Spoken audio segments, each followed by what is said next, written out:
ఇప్పుడు RS బ్రదర్స్ని BRS నాయకులు ఎద్దేవా చేస్తూ ఉన్నారు సార్.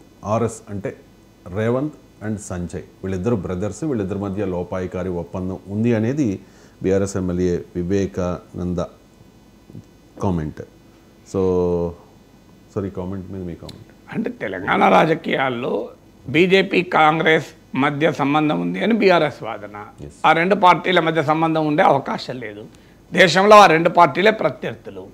అందువల్ల వాళ్ళ నాయకులు రేవంత్ రెడ్డి అలాగే సంజయ్ మధ్య ఉంది అని ఆరోపణ. లేదు, ఇది కాదు, బీఆర్ఎస్ బీజేపీ ఒక్కటి అని కాంగ్రెస్ వాదన. ఇటీవల కూడా ఢిల్లీకి వెళ్ళింది కూడా అరెస్టుల నుంచి తప్పించుకోవడానికే వెళ్ళాడు అనేది కాంగ్రెస్ వాళ్ళ వాదన. సో అందువల్ల లేదు, కాంగ్రెస్ బీఆర్ఎస్ ఒక్కటి అని బండి సంజయ్ లాంటి వాళ్ళు ఎన్నోసార్లు మాట్లాడారు. సో అందువల్ల ఇది ఆశ్చర్యమే ఉన్నది. వీళ్ళు మొదటి నుంచి మూడు పార్టీల మధ్య జరుగుతున్న ఆటే కదా ఇది.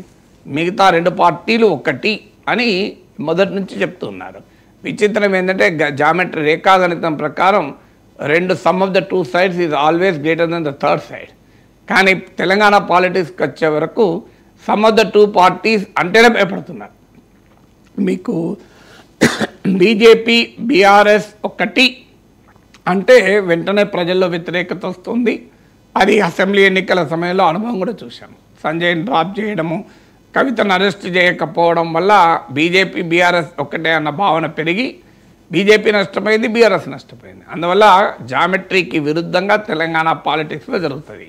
The sum of the two parties is always lesser than the third party అవుతుంది. అందువల్ల బీఆర్ఎస్ బీజేపీ కలిసింది అంటే కాంగ్రెస్ పార్టీకి లాభం. బీఆర్ఎస్ బీజేపీ బీఆర్ఎస్ కాంగ్రెస్ గెలిచిందంటే బీజేపీకి లాభం.